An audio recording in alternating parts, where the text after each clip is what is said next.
Magazine show. I keep saying the Rutherford Magazine show, but exciting show tonight. Got a busy show, and I often talk about God wink moments, extreme coincidences that really defy probability.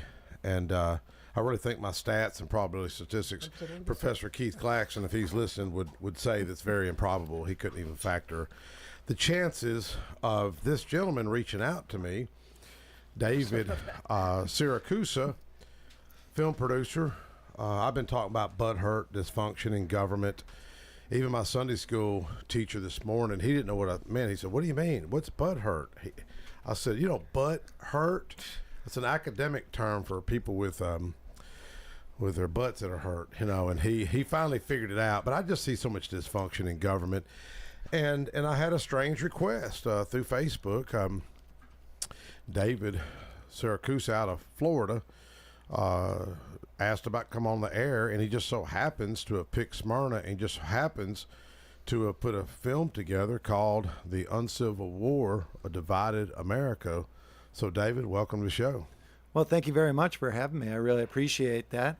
And I was looking for a show that might be interested in talking about something like this because I think it's such an important topic right now. The election coming up, everything that we're going through right now, it's just kind of a crazy world out there, right? Yes. And unfortunately, I mean, you can see, I was driving up here, I'd stop every now and then, and you wouldn't believe the stuff that I was getting on my Facebook, oh, I hate Trump, and I hate this, and Kamala's the worst, and everybody from both sides. And everything that they're saying is maybe partially true, maybe a lot false, but everyone's just screaming at each other. Yeah. And why? Why the hatred for one another? Yeah. Yes, we all know we've got differing political views. Does that mean that we have to hate one another, though, for it? It just seems over the top and very intense right now. Yeah. Well, what's give us because the movie's going to be shown tomorrow night in Smyrna at Malco Theater at 6:30, correct? 6:30, yes. Okay, 6:30. And in fact, I'd be willing to give buy some tickets if folks want to call in and I don't know how we used to do a little contest years ago. If somebody wanted to call in, I guess we can come up with something here with Jackson here in a little bit. Or somebody give me a trivia about old Jefferson community. Roger can come up with that, I guess, or Jenny Williams, who's coming up next, and Toby Francis. Don't be talking about old Jefferson. But Malco Theater, Monday night, 6:30. And how long is the film?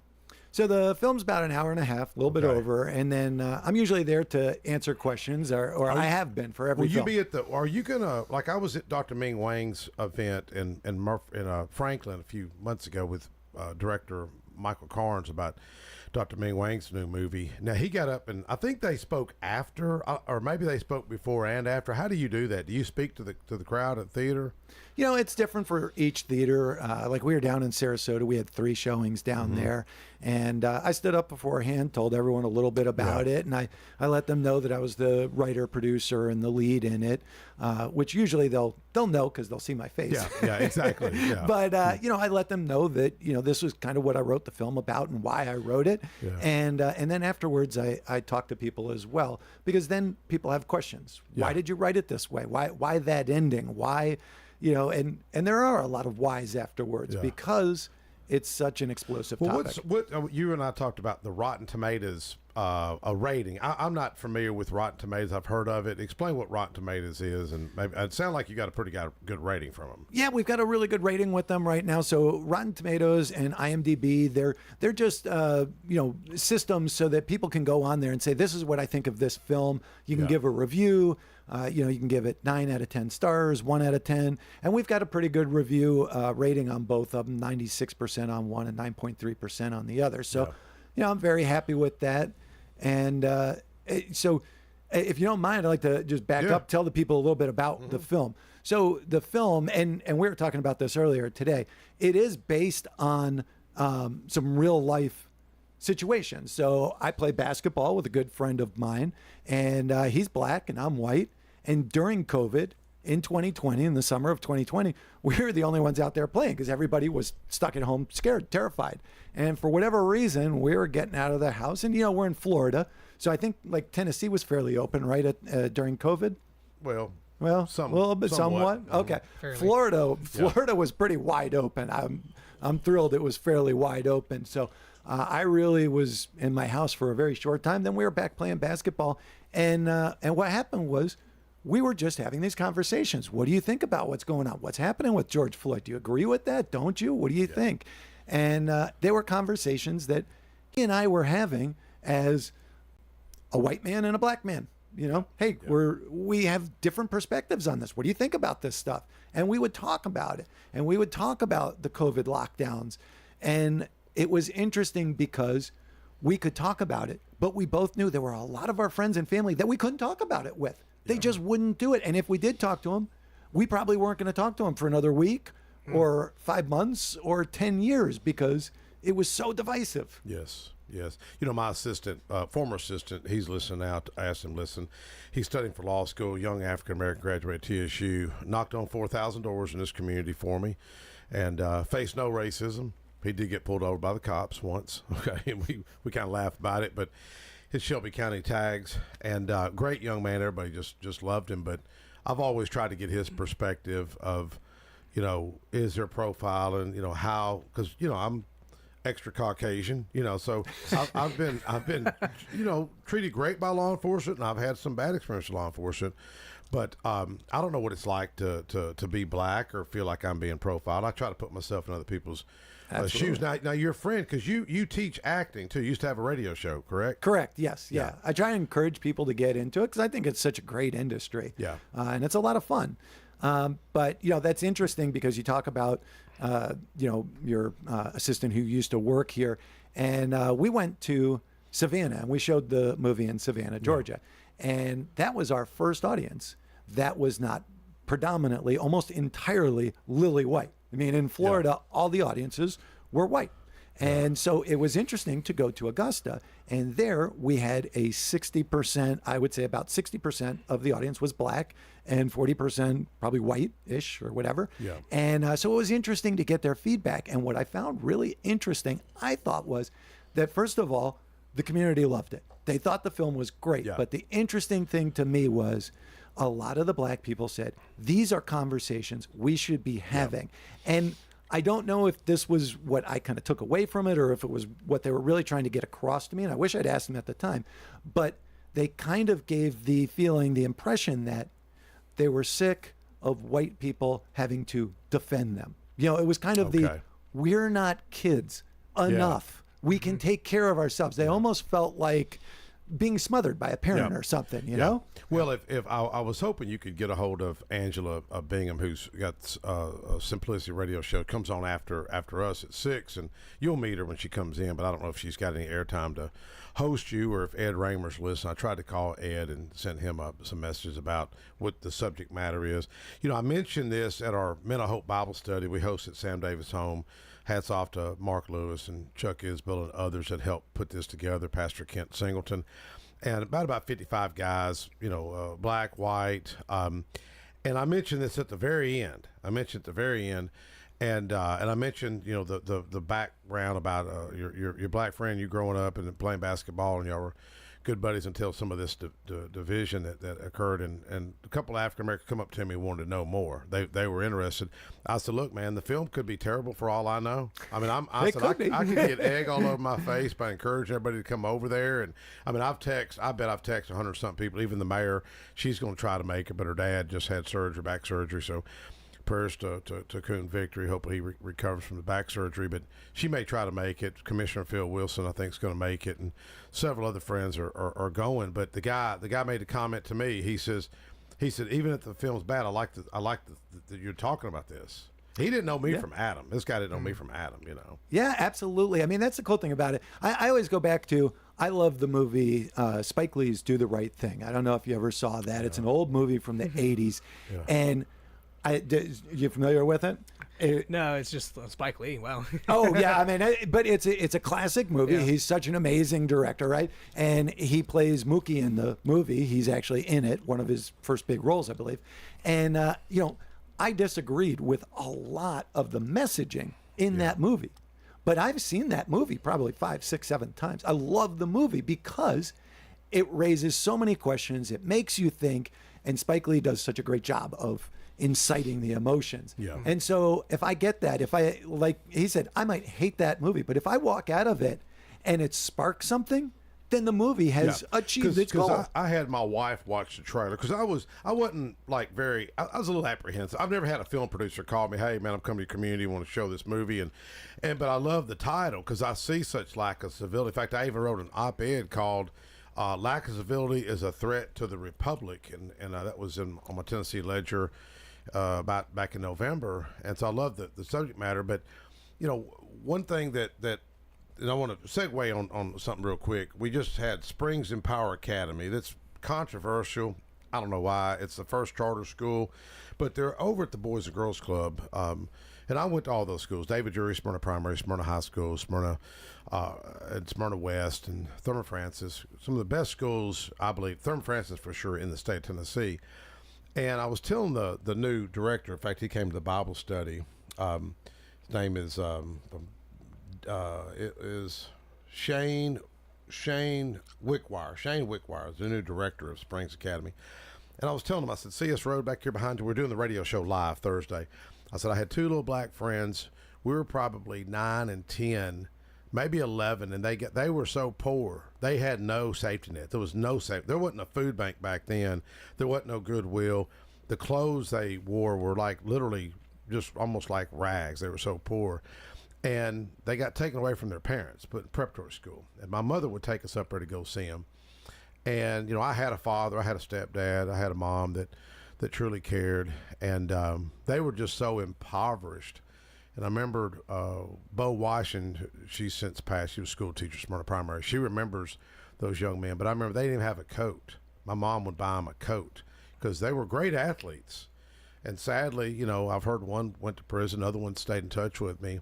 And I always thought, man, if they had that family, that safety net, could they have been a basketball player? Could they have had a scholarship? Could they have went to Central Magnet School? Could they have went to go play football at MTSU? But they never had a chance. And I watched the discrimination. It wasn't openly, but it was like they were dirty, they were dressed terrible. And that always played on me. But I always thought if the Boys and Girls Club would have been there back in the day, absolutely, those kids could have at least had a little bit of leverage to move up in the ladder of society. Oh, yeah. The society today, I mean, it's funny when I think when people talk about discrimination today, I don't think they understand what it was like back then. Oh, yeah. I mean, it's just it's night and day difference. Housing. Oh, everything. I mean, it was terrible. You go back 50 years, 100 years. I mean, forget about it. Yeah. And so the differences we have today, I think, and we've gone backwards. It feels like from the 80s and the 90s. Yes. I mean, it feels like now race has become so much more of an issue. I don't even remember talking about race 10 years ago, 15 years ago. It wasn't an issue. Yeah. And yet somehow we made all those great steps forward, and now we've gone steps backwards. I've always liked the interview of Morgan Freeman. Oh, he's kind fantastic. of one of my Yes. heroes. Yeah. In fact, I wanted to get his voice to do a radio spot. And anyways, Everybody wants his voice. I know, It's amazing. It's a great voice. But I like what he said. He says, the guy's like, what do we do about racism? Just quit talking about it. Yes. I mean, here absolutely. we are talking about it. But I do like that you're, in a way, this is kind of, I haven't seen, I just seen the trailer. Conflict resolution is a big part. And as a Christian, I just think that we need healing. Follow the principles of Jesus. Don't mean you got to be in church, but an atheist would agree with Jesus. If you loved your neighbor like you did yourself, we wouldn't have the fentanyl overdose. We wouldn't have the crime like we're seeing. We wouldn't have the gangbang and the school shootings. But you're not really coming at this from a faith-based angle, though, are you? Not this film. No. Yeah. No. This film is more just the anger that is felt on both sides. And you go back again, 80s, 90s, everything was higher taxes, lower taxes. You can get upset about higher taxes or lower taxes, but nobody's at each other's throats for that, right? Yeah. Now we're talking about discrimination and racism. Now that is a touchy subject. Now people are at each other's throats, and it's like, but that's your brother, that's your mom, that's your uncle, and yet you're at each other's throats. I won't say who. This person may not want me sharing it, but it's a young African American that I'm close to, that when they had the riots in Nashville where the city hall was burnt, probably, I forgot, $20 million worth of damage. Media doesn't report that. See, that maybe that's my confirmational bias right there. I just seen that guy light that, and that was a white guy that lit it on fire and caused all that damage. But this young man, he reached out. He was really upset over the George Floyd situation, and he's seen some of the stuff getting out of hand, and he shot a video of himself, and he's like, I'm out of here. I'm going home. Like, I'm not a part of this stuff, and I'm not saying who it is. So if they're listening right now, I'm not saying their name, but I thought that was because this person was fired up. Right. He was really upset, but when he's seen the chaos and broken windows and things like that, then Nashville City Hall being lit on fire. We had a little bit of chaos in Nashville. Yeah, absolutely. I know other parts of the country had some big problems, but your buddy that you play basketball with, what's the status on him? So I wanted him to actually try out for the role, but he's not an actor, but he loves the film. He actually does a lot of missionary work, so he hasn't actually even been able to see the film yet. Really? But yeah, we're actually hoping that when it goes back to Florida, that he's going to get a chance to see it there. Because it's not really. I mean, I guess it's controversial. Would you say it's controversial? The movie seems to be controversial, but I think it's more controversial with people who haven't seen the movie. Once they see the movie, they say, I expected it to be a lot worse. I don't know what they mean by worse. But there's I need not to a lot ask of bad language or anything, is it? I tried to keep the language down. I mean, it's rated for 13 and up. On the radio? There's one or two that probably shouldn't be said on the radio. But so yeah, I mean, I tried to keep it clean. There's some levity in there that has some stuff that I actually regret now that I put in there, but at the time was not an issue. I'll tell you one real quick story if you got a second. Go ahead. So, at the time that I was doing the movie, we were casting for it, and I thought this was really interesting. My co-star in it, Bronson Buddha Taylor, who is fantastic as Byron, the gentleman, the black friend in the film, he said, as soon as I saw this audition go out, he said, I knew I wanted that part. He said, I knew I wanted it. Yeah. He said, but I've got to tell you. He's the one that's the barber in the movie? Yes, Okay. he's the barber in the movie. So he's my best friend in the movie. He's the one that we start arguing a little bit. Did y'all become friends? And we're best buddies now. We're actually going to Beaumont, Texas next because that's where his hometown is. That's in a couple of weeks, 2-3 weeks. Now, let me ask you, and I want to put you in touch with Monty Friss. I think Monty would probably host you. He's out in East Tennessee. So I hope we get a good crowd out there, and just want to encourage folks to go out there, whether you're black, white, rich, poor, Democrat, Republican, just show up and meet you. How can folks describe yourself if you're are you going to stand out front and greet people? Yeah, I'll be out front. You'll see me. I'm an Italian bald guy. I don't know. What's that fancy car you're driving out there? That's a pretty cool car. That's my Tesla. Yeah, I love that thing. That's great. So it's actually in the movie. Oh, is it? You like Elon Musk? He's a good guy. I think he's trying hard. He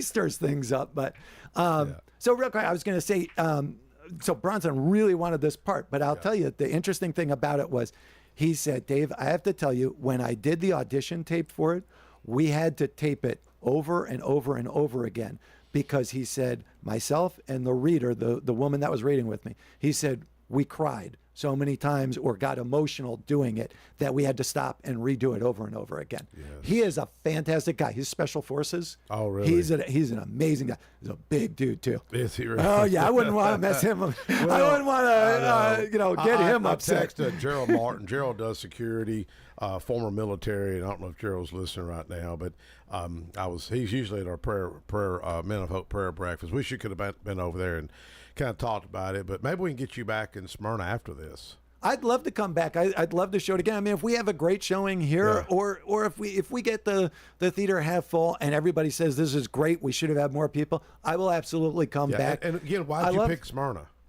So we actually, my director and director of photography are both from Tennessee, from Nashville. Okay. And so Andrew Huff was talking with Malco theaters. Okay. And Malco said, we'll put it in one to test it out, see how it does there. Yeah. And then, we'll open it up to others if it does well. Cool. Which Yeah. is, the life of an independent filmmaker. It's tough. I've had to call every movie theater individually and get them to put my film in there. Really? It is a painstaking process. Wow. Because all they want are Deadpool movies. They want a movie that, they don't have to do anything for, the fans are going to come running for, and they can't upset the studios. So if the studios say we need 6 times on this day and that day, and then they don't have much time for the indie filmmakers, which is why it's a Monday night at 6:30 and why I drove up here, 2 days to get here.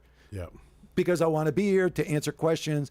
I want to see it be successful. And I would love to have, more showings in Smyrna and Nashville and Murfreesboro. You name it, I'd love to show it there. Yeah. Well, hopefully this goes good. So looking forward to you tomorrow night, Malco Theater in Smyrna. I want to invite everyone to come out. And if somebody comes up and sees me personally, I may just go ahead and buy their ticket. I just hope I don't have 1,000 people rushing up to me. Well, You know what I mean? there's only I think room for 60 in there. So Oh, for real? I think it's a we're gonna smaller pack theater. that. Yeah. That's We're great. packing. I would love to pack it because I will definitely have it back again if we do. Yeah. Absolutely. We've got a lot. I've got a lot of folks. Even my. Well, then they better buy tickets fast because it's gonna sell out fast. That's great. Yeah. Thank you so much, folks. Let's take a quick break. We'll be right back.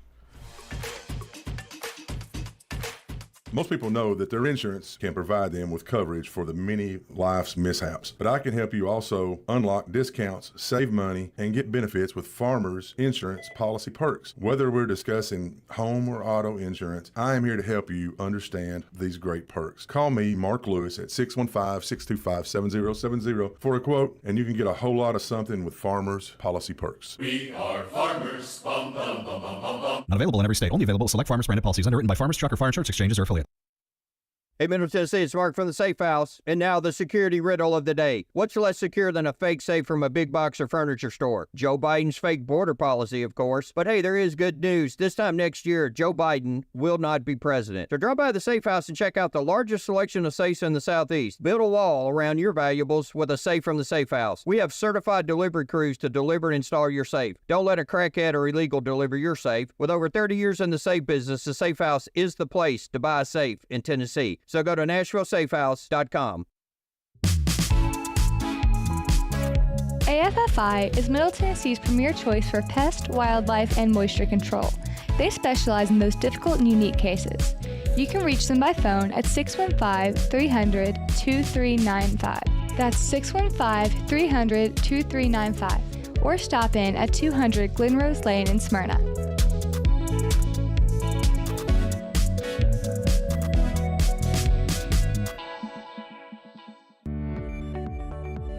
Hello and buenos dias.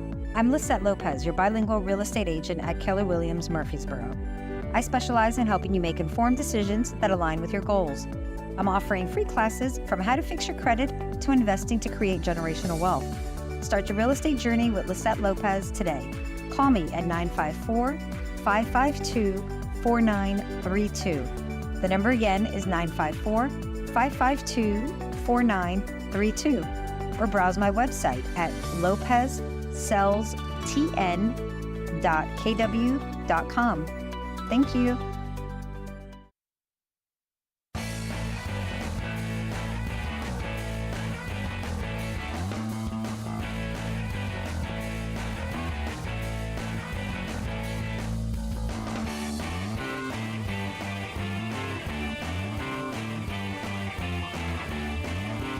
All right, we're back. be Conversation a Mike whole- Sparks. Fixing to talk about the old Jefferson community, and really excited about that. But before we segue into that, I want Jeremy Smithson, our trusted intern, he just graduated his second degree. Wanted to give him some time to talk about his school and your new job.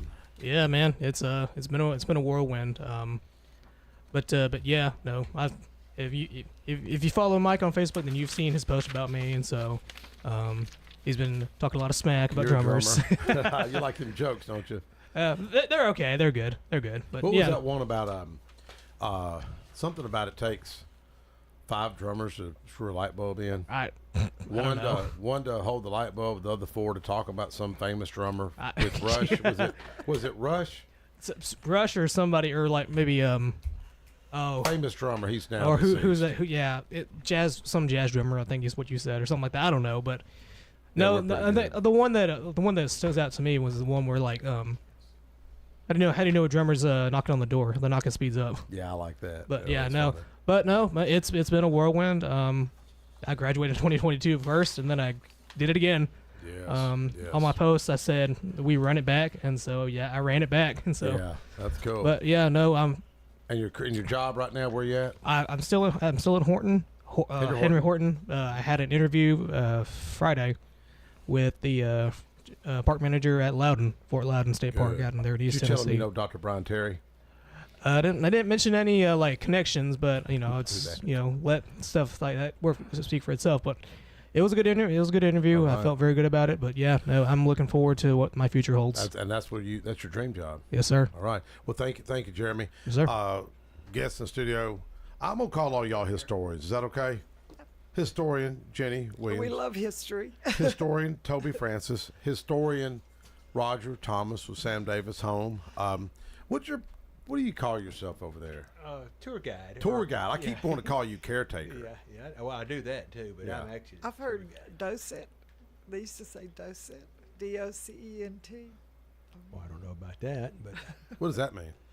Good question. Toby, you know. A docent. I think you want to go. Go ahead, Roger. I think your aunt's called in. yeah, Aunt Dot, is that you? It's me. All right. Well, tell hey. everybody who she is. Oh yeah, everyone. This is my aunt Dot Comer, and I think she's 95 years young. And as far as we know, maybe the oldest person, I guess, from Old Jefferson area. But anyway, we got, like I said, Toby here tonight, and we got Jenny and, of course, Mike. We're going to talk life in Old Jefferson a little bit. So, Mike, would you like me Well, to? let me get Toby to just. Yeah. Toby, folks that may not know what I think it's the coolest story out there, and that's why I wanted David, the film producer. I know he's listening to this. I'm hoping that him or Michael Carnes or Jeff Green or somebody will pick this up and do a little documentary about Old Jefferson. The first black lawmaker come from out there at Stony Lonesome. We lived there, and I think Councilman Jerry Short's grandparents lived at Stony Lonesome. The way he talked, old plantation home. Now Samson Keeble was born free. He was the first black lawmaker. He's Republican, by the way, not trying to be political, but he's Republican. And the Trelatiers come through there. Jesse James come through there. Andrew Jackson. Yeah, Andrew Jackson. Toby Francis came through there. He leads a group of people. Oh, it is so cool. But Toby, just go over an overview of what Old Jefferson is, to people that may not know. The town of Old Jefferson was actually founded at the same time that the county came in existence in 2003. The state was founded in 1796, and then for the first decade, so Old Jefferson became the county seat. In 1803? 1803? Yeah. Okay. So 1803. Yes, sir. Yeah. Okay. And then the 2003 years was the date I mentioned, and but that was like a 200th anniversary, and that was Yes, sir. that was the first walking tour. Yes, sir. That we organized, and 70 people showed up. Yes. to I think come I to- was out there. Jenny, Yeah. is that the one I had Boss Bobby out there on that Ranger, the four-wheel? I think it was drive? the next one. Was it one after? Yeah. That was a good He's tour. got a picture. It was a big bunch of people. Yeah. Yeah. Yeah, I've got a. Toby's got a lot of Well, documentation. Folks, there's some false information. I read that we used to think that Old Jefferson was under Percy Priest Lake, and that was never true, was it? Oh no, no, it was. Well, it's just a natural thing that when you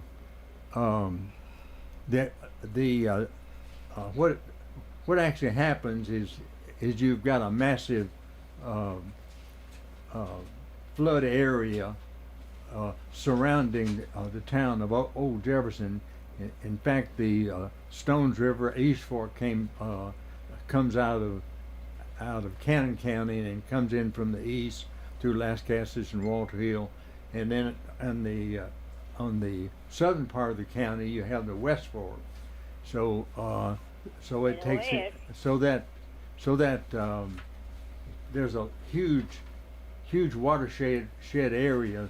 It's actually so when you do have extra rain, and of course in the case where we had where you have a flood, you've got a certain measure there that you can go up to, and say in most situations, the people who manage the whole system, they're able to control the flow of the water and anticipate any danger. But if you have a massive flood, and of course we're seeing a lot of that around the country now, a massive flooding.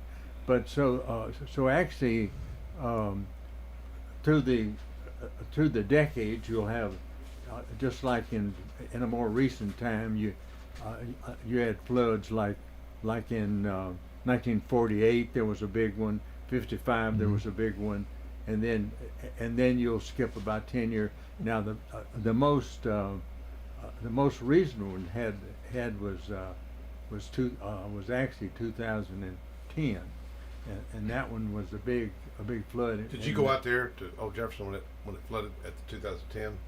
I went there after the water went down. It took several weeks for the flow of the water to get so that sort of cleaned it out.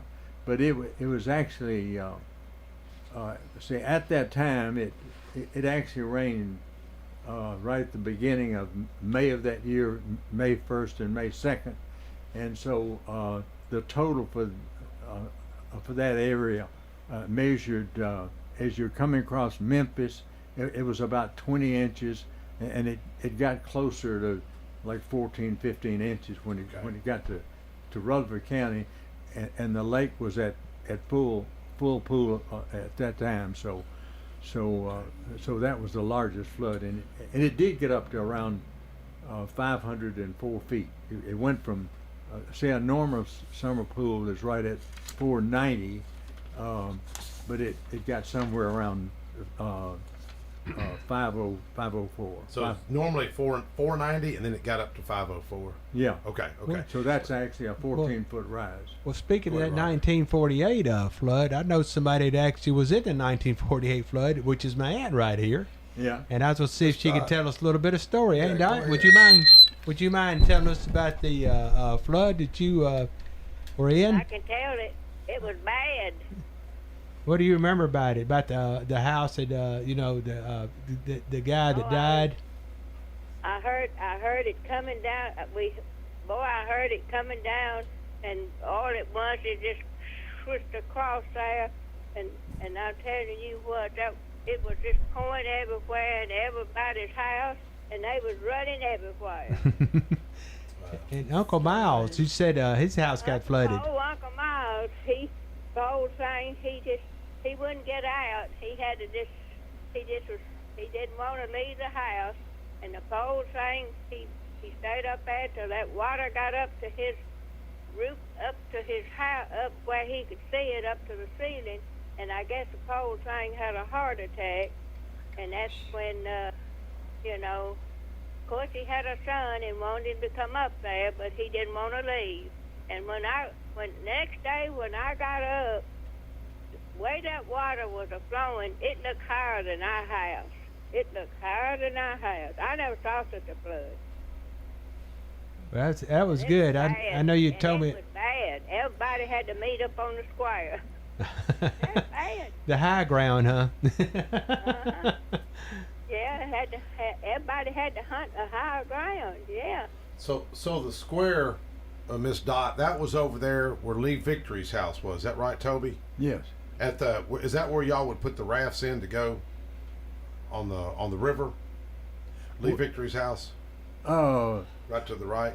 No, we actually could put them in anywhere. We let's say more recently we would go to a boating area and launch it, and we have taken them where we go like from the West Fork and then float down to Old Jefferson. And I'm talking back At the time, old Jefferson, not currently. I mean, the logging industry going on, correct? Back in the when it was 18. Yeah. Well, actually, the thing about the area where the town of Old Jefferson was chosen, it had water. It had water on three sides. Okay. So you had the one part which was the high part, which was kind of southeast.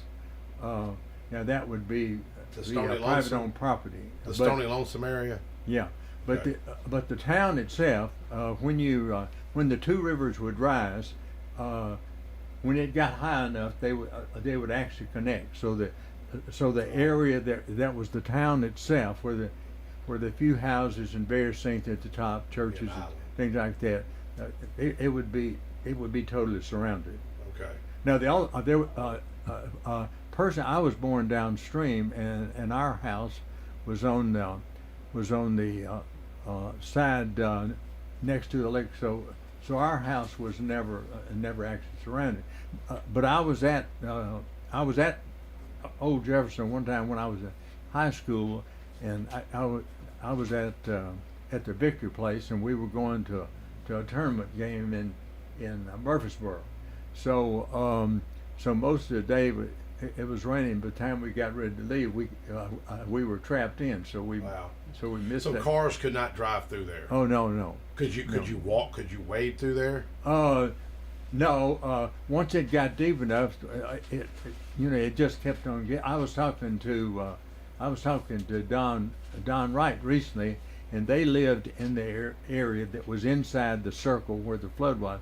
And when he was a small child, he had a pair of shoes on, and they were going to wade out before the water got deeper on the side where the two rivers came together. It was still shallow, but they were wading in water to cross over to the drier areas, and one of his shoes fell out. He was a small child, and one of his shoes fell off, so he lost his shoe as they were wading across. Well, we'll catch up with Doc. Let's get. Yeah, and I'm gonna get with Miss Jenny over here too. One thing that's really dear to our heart and Toby's is Old Jefferson School, and that's what we really remember. And you actually worked there. I think you're the last person that ever worked at Old Jefferson. People don't realize. I worked there in '60.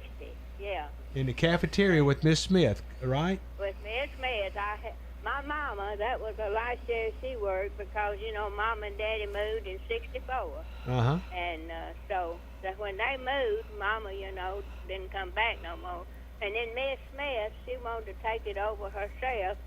Of course, I worked there, but she wanted to take it over, and she said she could do all the work herself. She didn't need nobody to help her. I said, well, okay. I said, that's all right with me. Yeah, well, Miss I Jenny. didn't get mad at her. Miss Jenny over here, I think she used to be a cafeteria helper. Am I right, Jenny? Yes, and we felt privileged that we got to help. And the food was so good. It was just country cooking. Y'all didn't have that square pizza? We didn't have square we pizza. We had pinto beans, cornbread, and I loved the cornbread. Yeah, beans and taters and that's cool. Country food. Mama, my mama could really cook. I tell you. Oh yeah. It was great food. Oh yeah. But Miss Smith could too, but my mama could too. Yeah. Oh, I tell you, she could make some of the best fried potatoes I think I ever laid in my mouth. But speaking of that, we are having the Old Jefferson reunion this year. Just throwing it in there, why it's and you're gonna come too.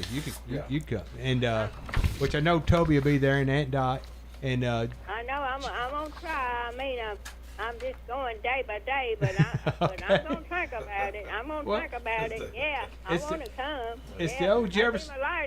Old Jefferson reunion, October 19th, 1 to 4, the Davenport Farm on 601 Rock Springs Road, Smyrna, Tennessee. and hope you, old Jefferson, all the old alumni, like I said. Are they gonna have it where they had it last the year Yes, before? yes, that is okay, that is right. I know where that's at. And Toby and Jenny, anybody, Jerry Short and yourself, anybody ever went to Old Jefferson, you can pick up right where you left off 50 years ago. It's just like a little, it's almost like a little fraternity or whatever. Everybody's just close knit, you know. But yeah.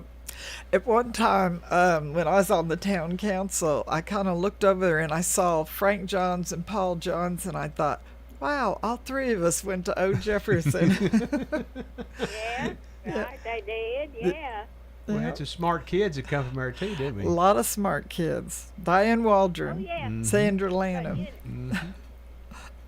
Yeah, they were smart. And another thing, you know, we had when I was going down there, they had chapel every morning, and we'd all go in there and have chapel and prayer, and after that, then we would go into our room.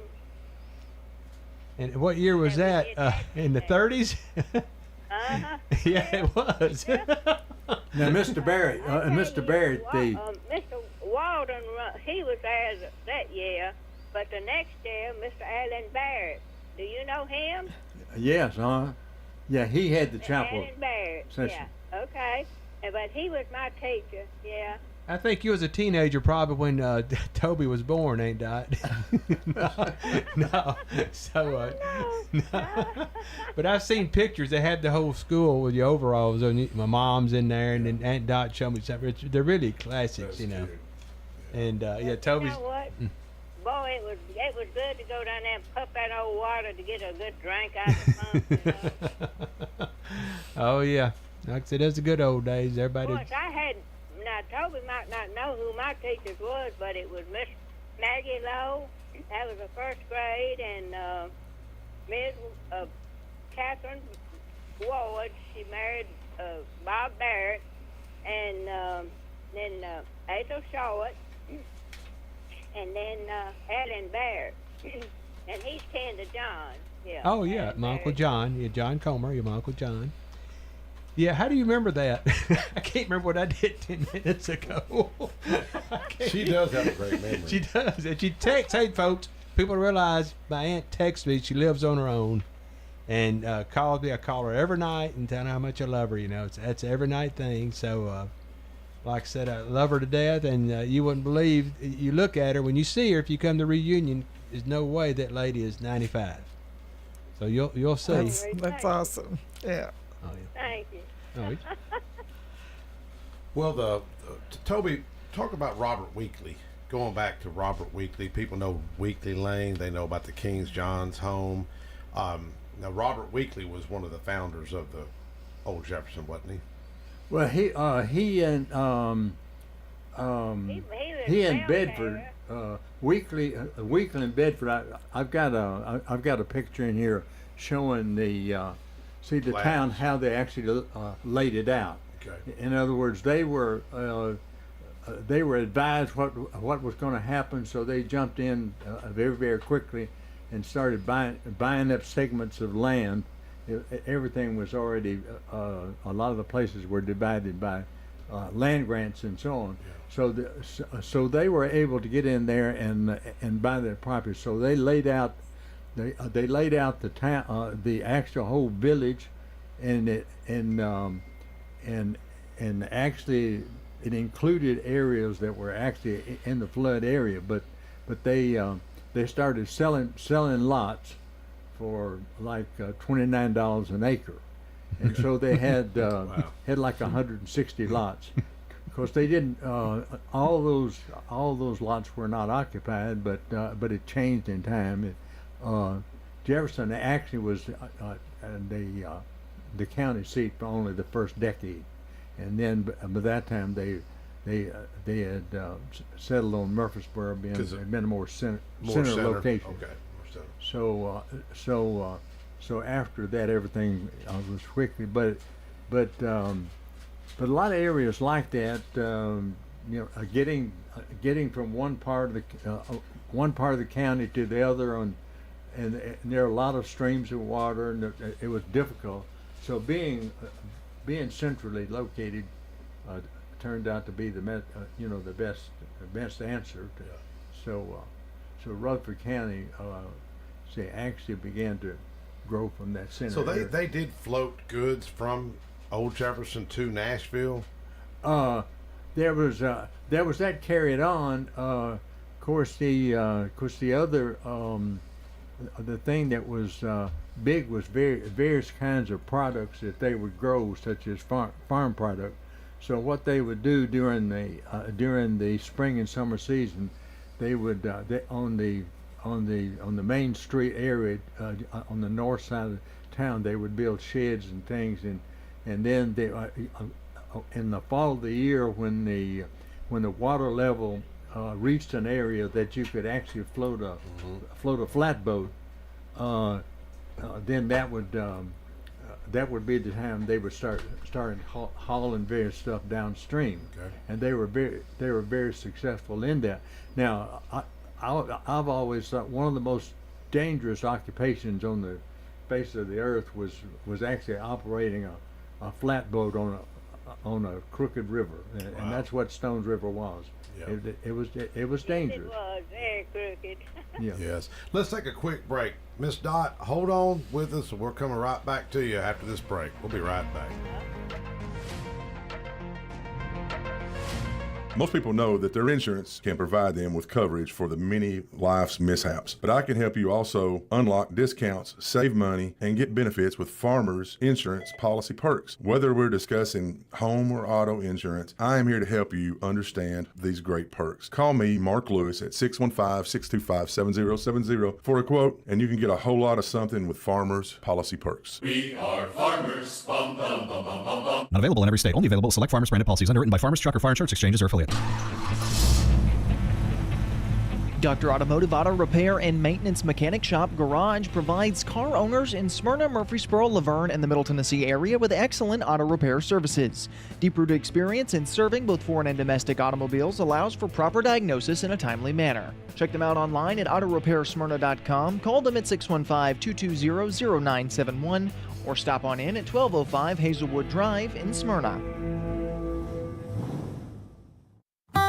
Hi, this is Allie Dowenhauer with Isaiah 117 House. Isaiah 117 House provides physical and emotional support for children awaiting foster care placement here in Rutherford County. We are changing the way foster care begins, and those kiddos are brought to our house to hang out and wait for a foster family, and they're given everything they need. We support foster children, DCS, and foster families here in Rutherford County. Visit us at www.isaiah117house.com or visit our Facebook page, Isaiah 117 House, Rutherford County. Hey, Middle Tennessee, it's Mark from the Safe House. And now the security riddle of the day. What's less secure than a fake safe from a big box or furniture store? Joe Biden's fake border policy, of course. But hey, there is good news. This time next year, Joe Biden will not be president. So drop by the Safe House and check out the largest selection of safes in the Southeast. Build a wall around your valuables with a safe from the Safe House. We have certified delivery crews to deliver and install your safe. Don't let a crackhead or illegal deliver your safe. With over 30 years in the safe business, the Safe House is the place to buy a safe in Tennessee. So go to NashvilleSafeHouse.com. My wife and I enjoy going by Yard Sale Inc. We usually go to both locations, the one in Smyrna as well as the one in Murfreesboro. A lot of times on Saturday mornings we stop by, and their inventory changes weekly, so you never know what you're going to see, and it's mostly open box. The name fits it. It's exactly that. It's a yard sale. If you don't totally agree with the price, the staff is always friendly and nice and willing to work with you. That's the Yard Sale Store in Smyrna at 111 Enon Springs Road West, in Murfreesboro at 204 South Front Street, and online at bestdealintown.com.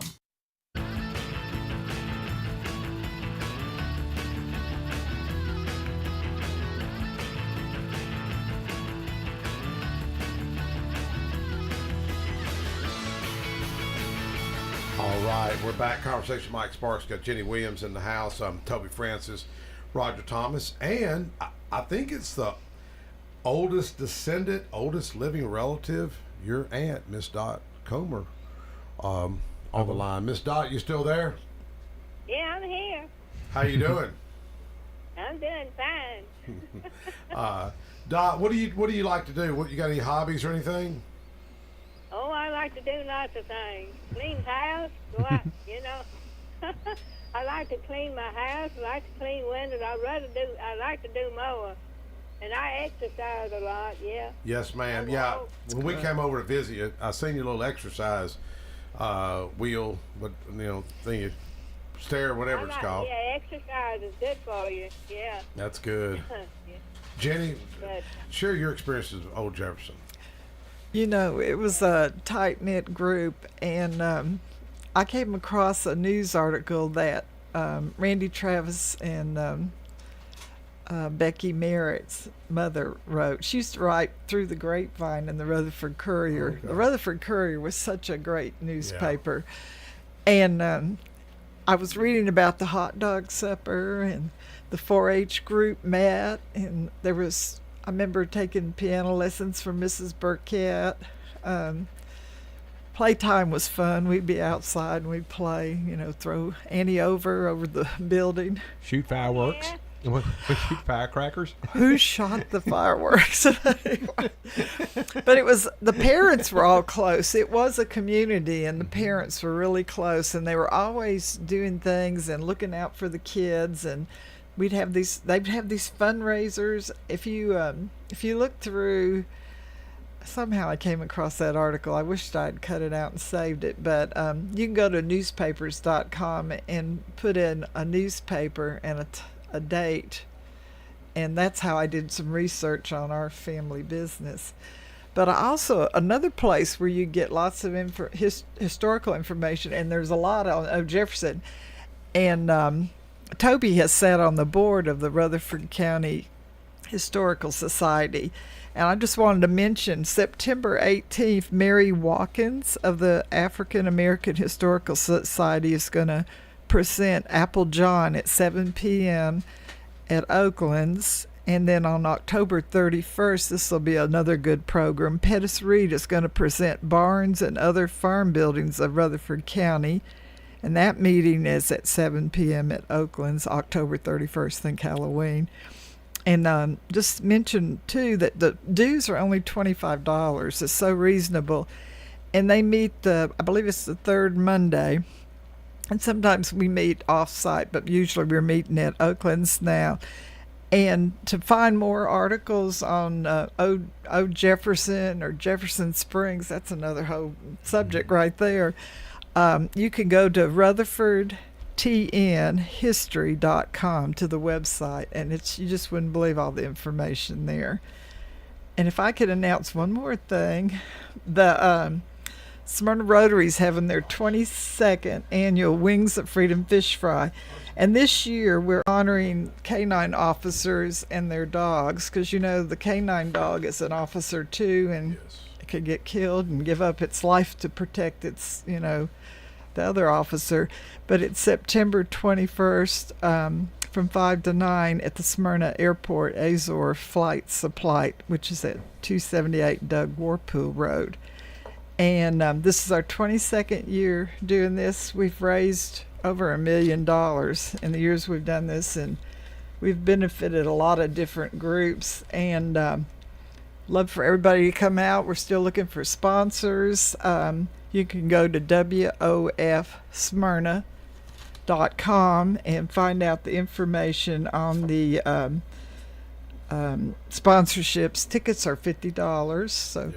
And all you can eat fish, beans. Oh, yeah. It's good. Yeah. The food is great. Well, I asked Roger if he can get Miss Dot to come out. And have you talked to her about that? Well, nothing else would get her plate. We'll see. But, you're talking about the Old Jefferson and the kind of history, the Old Jefferson Memories on Facebook. That's my nephew, Carson Bennett. That is excellent. Yes. And he tried to call in, but I said I didn't think we could get him in.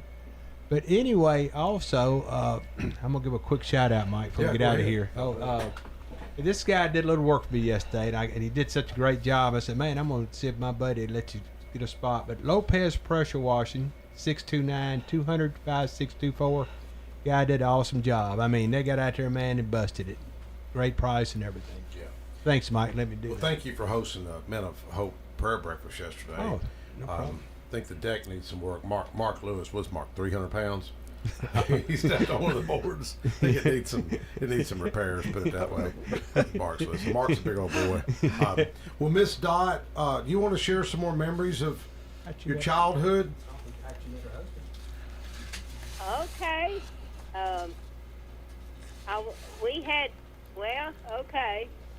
we always had a big rodeo. We had a big rodeo in our backyard. Really? And I went out and I invited everybody to come. And and a whole bunch of people come. And, you know, we had that ball game, you know, on the square there. Bruce Short, had a whole bunch of boys, and he bring them up there to do a ball game, and that's when I met John. And Her husband. things was on then. Yeah, Uncle John. I heard about that motorcycle he had. You told me that story. I don't. It was something else. I wish you'd have seen it. It was so pretty. But John was good looking too. Oh boy, I was just telling Darlene, that's my niece. I said I loved him with all my heart. 69 years. Wow. Before he passed away. Mm-hmm. Wow. Long time. And Miss Dot, you lost a brother, right? In Normandy. Yeah, I lost a brother. Yeah, Ed come home and you know, and he was killed in a car wreck going to Nashville. You know, with Billy Spry and them. Did you ever know any of the Sprys? No, man. I actually did. But my Uncle Bo, the one she's talking about, Bo Hunter, he's the one that got killed in Normandy in 1944. Yeah, now Bo got killed in World War II, yeah. So you lost two brothers In then. 1944, yeah. Mm-hmm. Yeah. And then we had that funeral, you know, down there at the church. That was at the Joneses. And that's where we had his funeral. And then Ed, when he got killed, they brought him back to Lee Victory's there. They had his funeral at the Victory Home. Yes. Oh, did you really? Uh-huh. Wow. Yeah, there. Uh-huh. Yeah. And I've actually got the old register from that funeral that I'm going to bring to the old Jefferson reunion. It's got signatures in there from 1948 when they had that, or 1949 when they had that funeral. Yeah, uh-huh, yeah. But Aunt Dot, you say you are going to make it? You are going to make it to that. I hope you make it. And I won't be able to take you. I got to work the ghost tours this year. Sam Davis home, so I'll have to leave. But maybe Ralph or somebody like that. Maybe Ralph, you listening? Maybe one of y'all could bring them. Well, Ralph said he would bring me, but Martha Wright. Oh, yeah. He might come. Okay, yeah. I can get her. Yeah. Yeah, that's Bo, Sunday school teacher. All right. Well, thank you, Miss Dot. Yeah. Thank you, Aunt Dot. I talk all the time about old Jefferson. All right. Thank you. We'll talk to you Thank later. you, Jenny Williams, Tubby Francis, Roger. Thank you, Jackson. And we'll see y'all next week. Thank you, Miss Dot. See you next week.